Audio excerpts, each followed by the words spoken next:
Welcome to the Del Walmsley Radio Show. Listen and grow as Del questions the status quo, encourages you to think differently, and empowers you to make a better life. Get ready as Del challenges core beliefs, seeks the truth, and reveals the roadmap to the lifestyle you really want. And now your host, multi-millionaire, national award-winning investor, CEO and founder of Lifestyles Unlimited, Del Walmsley. Welcome to the Del Walmsley Radio Show, where the hype ends and the help begins. I'm your host, Del Walmsley, and as always, we're working on your financial freedom. Today, my friends, is Tell Del Tuesday, and with us is probably one of the most successful, if you count success as being all things in life, not just money, but one of the most successful members I've had. And he's got an incredible story that we want to share today. This gentleman has won over 30 awards from the Houston Apartment Association, the National Apartment Association, the Texas Apartment Association. He has won 8 times, been the Houston's best and brightest place to work for his employees, and 5-time winner of the City of Tomball Property Management Company of the Year. That only begins to scratch the surface to how successful this individual has been. He's bought 8 different apartment complexes, a single-family home, and he's done all that, and just in his early 30s. This is an incredible story. Mr. John Boriak, welcome to the show.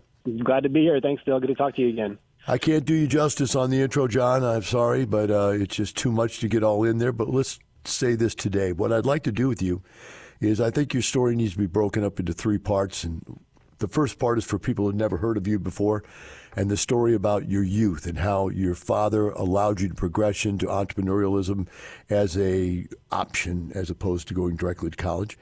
And then the second, that's the good one. Then the second one is best product, best price, moral operations theories, and how you've used those to be successful and come out of an area of investing when other people had gotten overly aggressive, possibly even greedy, and made major mistakes that have made a lot of people or have put a lot of people in problems.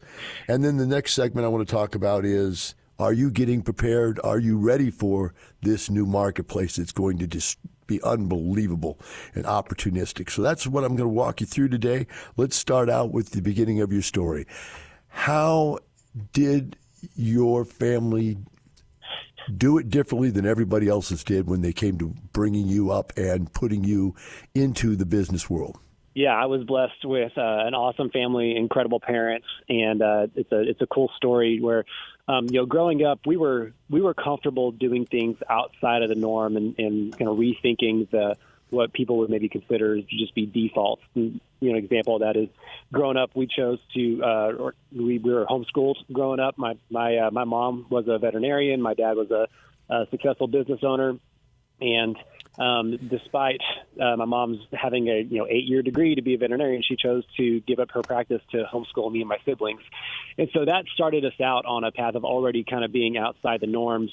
My dad being a business owner, being self-employed, not having that W-2 boss to report to, made us comfortable with rethinking what people would consider defaults. So when I graduated high school and it came time to think about what was next, my parents proposed the idea of, they had saved up some money for my college, and they said, if you want to go to a brick and mortar college and go that route, that's great. You're more than welcome to. But just something to think about, another option could be using that college fund to start some kind of business with.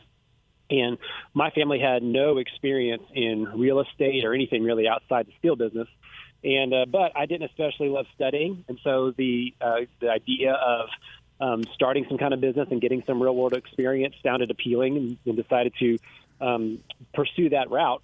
Again, not having necessarily real estate on the trajectory there, but just started kind of looking around and praying about where the Lord wanted us to focus our efforts there. And through a connection at, I think it was my dad's office, actually heard about Lifestyles, came to kind of the introductory class there and learned about what it was all about, and got really excited about the potential of the real estate industry in general, and especially the quality of the education, training, and networking available at Lifestyles. So joined and dove straight in. I think we made an offer on a single-family rental home the night after that introductory 2-day class, and went pretty hard from there. So to summarize a long story, bought 8 single-family homes pretty quick. This was in 2007, 2008, when everything was foreclosures, right after the financial crisis. And I got to learn as a 19-year-old, a 20-year-old, what it meant to close a real estate deal and renovate a property and talk to renters and lease out a property. And I was out there, at the homes just swinging hammers and learning on the job, which you don't have to do to be a real estate investor. I had no life experience at 19 years old. I needed to get my hands dirty. And so learned the basics of the real estate business on single-family homes at first. And then after about a year of doing that, realized this thing has some potential. We really wanted to go all in, and so transitioned from the single families into a 50-unit apartment complex in a not-so-great part of town. And I got to have my suburban Christian homeschool bubble popped real fast running a property in a very different area of town than what I grew up in. And I was on site almost every day for a few years. I ended up getting a business management degree completely online. During that time, I would kind of go work in the apartment complex all day and go study all night. And I'll emphasize again, this is not necessarily the model that everybody needs to follow, and it's certainly not what Lifestyles teaches. But again, I was 20 years old. This is a great opportunity for me to learn the business from the ground up, get my hands dirty, understand all the facets of the operations, and run this 50-unit apartment complex for 4 years. And I would go to every class, every education opportunity that Lifestyles offered, and then would get to the next day, go to work and implement the lessons that were learned and the tidbits that I had learned from other mentors and other owners that in the group, and people who were so willing to share information and take me under their wing. And I immediately had that medium to go implement it and learn more. So that went well.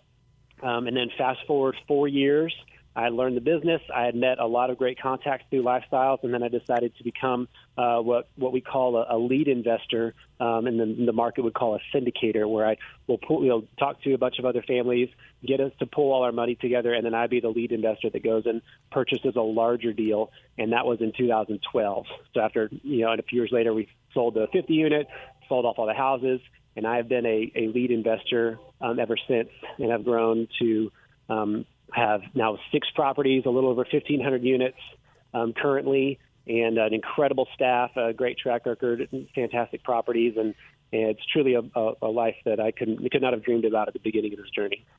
Well, I attended your meeting the other day, online meeting, so I saw that none of your properties were in trouble and that you had thought out very carefully ways to make sure you were going to get through whatever tough times that came about. As we look at this, I want to go now into the segment about your management principles. And I've lost a word out of my vocabulary. I can't come up with it. Maybe you can come up with it easily for me. But the concept that in every business transaction, there is more than one set of people that are involved. You've got your investors who you have a responsibility to, yet you take it into account that there is a customer. And I call this best product, best price. The customer is important. You got to make sure the customer is getting their product and price ratio that makes sense. But you also take into account the employees. And, of course, I take into account the vendors, and so do you. So you've got all of these different interests involved into this transaction. It's making every person in this group should be making every person in this group happier. You should have happy investors, you should have happy employees, you should have happy customers, and you should have happy vendors. This is the way the business world should work. Not everybody does it that way, John. You have. That's why you can sleep at night. That's why when you have your meeting yesterday with all these, 1,500 units, you don't have any problems. Share with people how you see that on all aspects of it. We don't have a long time, so you can have just generically across all 4 segments of people. Sure. Yeah. Something I talk about all the time with our team is there are some people who do business thinking that in order for me to win, someone else has to lose, and we just don't have that mentality. In a good deal, it should be a win-win-win-win scenario, and everyone's lives should be better because of it. We always want to make sure we are looking out for the interests of our investors, over-communicating with them. Reporting is on time and on point and thorough every time, so they feel like they have a good handle of what's going on. At the same time, with our renters, we want to do things that enhance their lives and make an impact on them far beyond just a roof over their head. And that is a noble endeavor in and of itself, and providing that housing stability can be very important. But we have such an opportunity to do things like providing after-school kids clubs and child care, and partnering with nonprofits to bring out healthcare services and other educational opportunities and computer classes and things like that, where they are benefiting because they live at one of our communities. And that feeds into a really purpose-driven employment experience or job for our employees. We try to see people as just that, people with families and backgrounds and needs far beyond a paycheck. And when you see that person who is really giving their lives to the betterment of your company, it behooves you to take care of them in a very holistic manner. And so we provide a lot of flexibility with scheduling as, schools canceled or summer hours are different. We try to involve families in a lot of our team events we do, providing that sense of purpose for our team members. So they're not just waking up and clocking in for a paycheck, but they actually are making a positive impact in people's lives and taking care of them as a whole person. And when you kind of look at all the different segments of, our I'll call them stakeholders in our business, it's very important to take care of each one of them. If you do that well and enough over time, it is just a formula for success. Yeah, and it's a very, very important point. I gave 2 seminars yesterday, John, which I'm going to bring up in the next segment, that were both about win-win and win-lose scenarios. And one of the things that came up was, I had mentioned your name about the fact that you were arranging and trying to figure out how much of a financial cushion you needed to save up. And one of the points that came out, I just want to share with you because I may not get an opportunity to speak to you about it, but one of the things that came out was to say, don't forget about the passives that invested in the deal. You need the financial cushion, but hey, throw a few bucks, throw a few bucks each quarter out to these people so they realize there's still somebody's thinking about them, because some of them live off that money. So I just wanted to bring that point up. They are part of that group of 4 people there that need to be taken care of. And you're right, we need to have cash. There's no doubt about it. But I've seen some leads now that have gone cash hungry, and they've got way too much money in the bank, and nobody's getting any distributions. And, that makes them sleep at night real well. But it also makes the other people not sleep at night. So I just wanted to bring that point up to you. I'm sure you've thought of that, and it's worked out for you. Now, you've gone through so many things. Being president of the Houston Apartment Association got you out there. You're involved. You're all around. Till now, all the stakeholders were winners, including the sellers.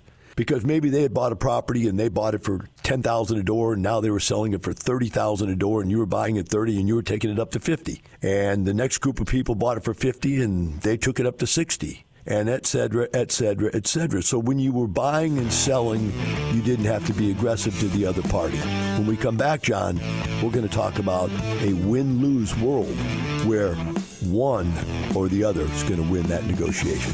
We'll be right back with John Boriak and the Del Walmsley Radio Show.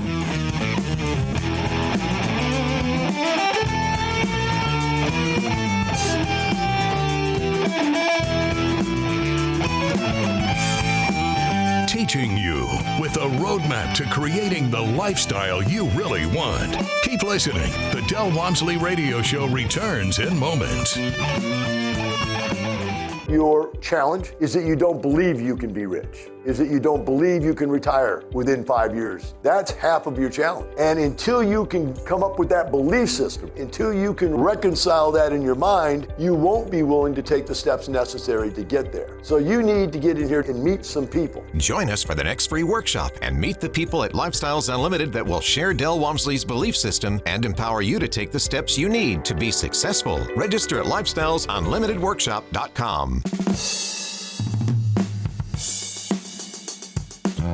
You're hearing the Del Walmsley Radio Show. Want more life-changing knowledge? Access our podcast and listen on demand at lifestylesunlimited.com under the radio tab.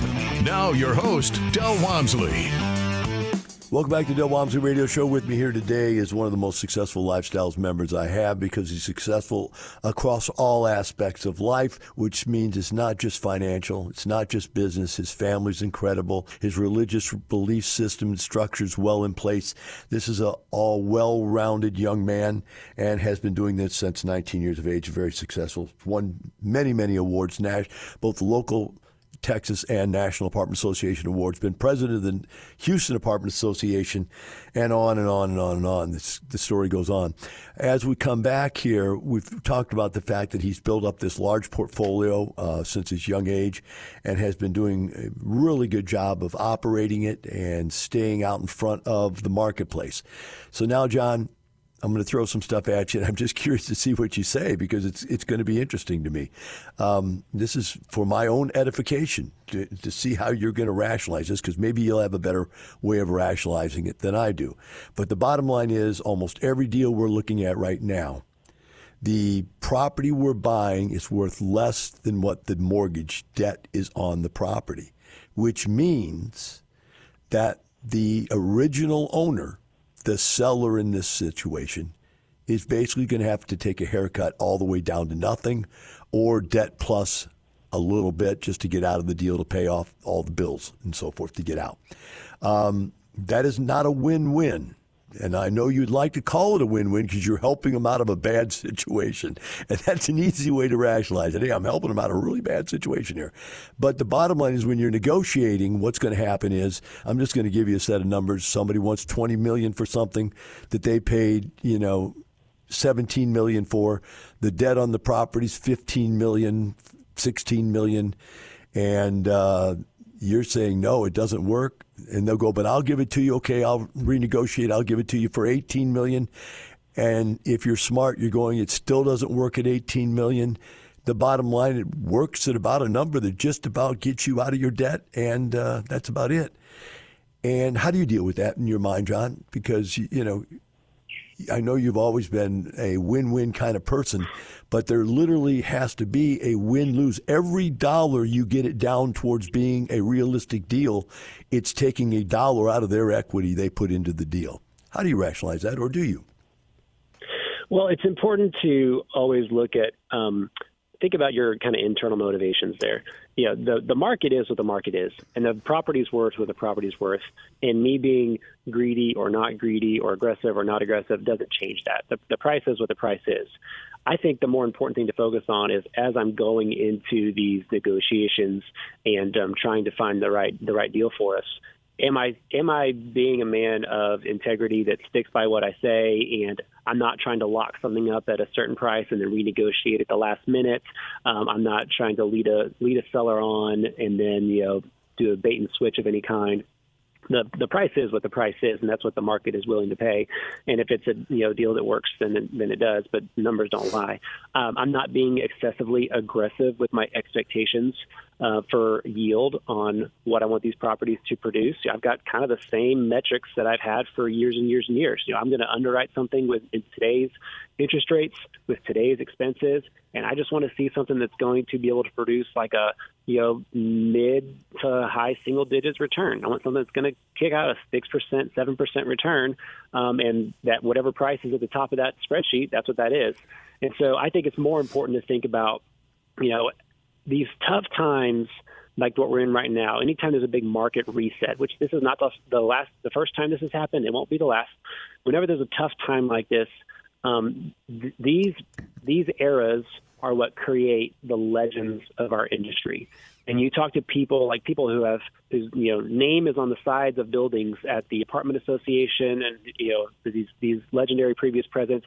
They were guys who were in the thick of it in like the 80s and the 90s during downturns and oil busts and things like that. And there were guys that came through it with tenacity and integrity and with their head held high. And now they have kind of their reputations enshrined for doing so with integrity. And obviously getting your name on the side of a building is not the ultimate goal. But my point is, we're in a time right now where in future years, we're going to be looking back and think who were the players then, who did what they were supposed to do, who stuck to their word, who tried to create as many win-win scenarios as possible. And there's going to be some people that lose deals and lose money and are selling for just the debt on the property or even less. I don't think that's something that's wrong to buy by any means. That the market is what the market is, but I think you can still handle the transaction graciously and be someone who is who comes out on the other side and everybody in the transaction is thinking, I wouldn't mind doing business with that guy again. Have to totally agree. And as usual, you're eloquent in your delivery of that. That's the same thing I've run into because I've already been in those negotiations. I've already started buying some of these things. And you're right. To be able to tell the guy, look, I know the guy in front of me is telling you he's going to do more. He's going to pay more, sorry. But, he isn't. Because when he gets down to the financing, when he gets down to the bottom line, when he goes to try to raise the capital as a syndicator, he's going to find out that deal isn't going to shake out unless he comes down to the price I'm at. So I'll be happy to sit here and wait for you. And I've waited, and I've had him come back to me. Now, I'll tell you what did happen, which is a little embarrassing for them, is that I made offers 6 months, a year ago, and the market moved again against him. The interest rates kept going up. And so I said, I'm not going to go to that price. If you got a guy that'll give you that price, go ahead. But I bet he bails and tries to retrade you, just like you had mentioned. The low integrity move.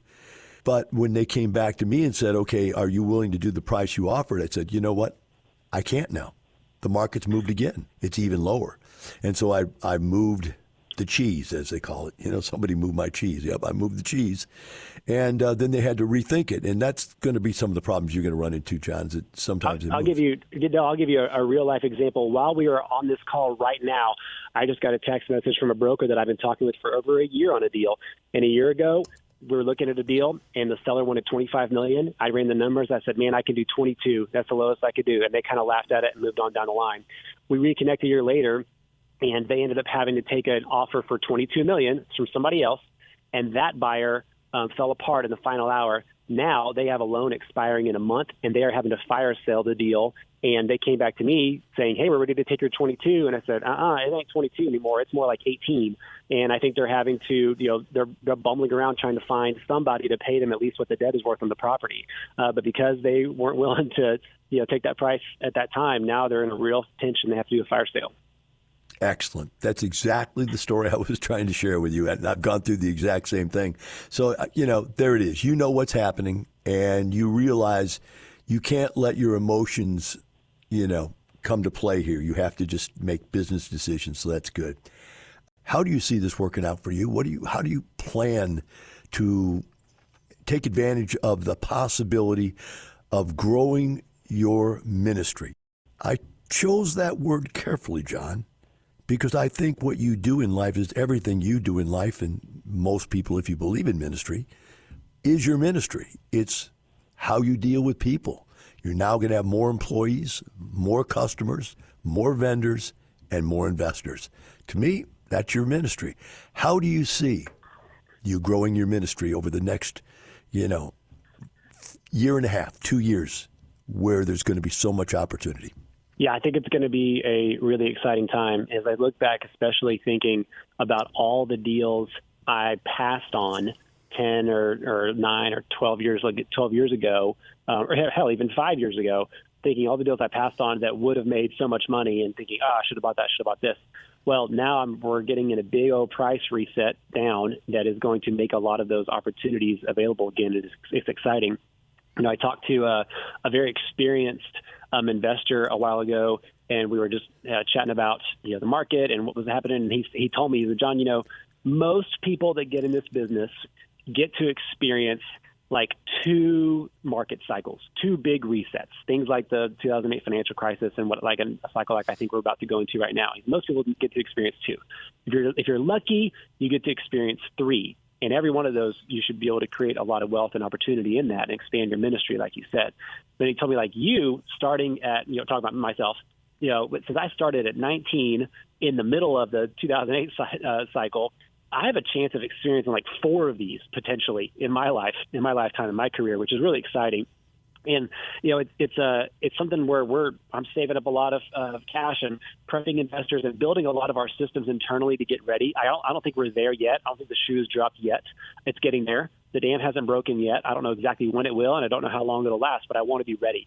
So we're really refining our operations. We're clarifying our roles internally. We're getting ready to be able to grow at a rapid pace and building the infrastructure so we can grow well and smart and not get out over our skis. And it's exciting to think we need to buy some things, and they don't have to make a ton of money in a year or two. But we want to buy properties. We're trying to focus on buying properties that are going to be in areas of town and are built in such a way that we wouldn't mind owning them for 10 years if need be. I'm not saying we're going to, but we want to have that in the back of our mind as a rough criteria. And I threw out that number because if you go back for as long as apartment values have been tracked, into the, I think, 50s or 60s, there is no 10-year period where apartment values have gone down, where you wouldn't have made money from one period, fast forward 10 years to the next.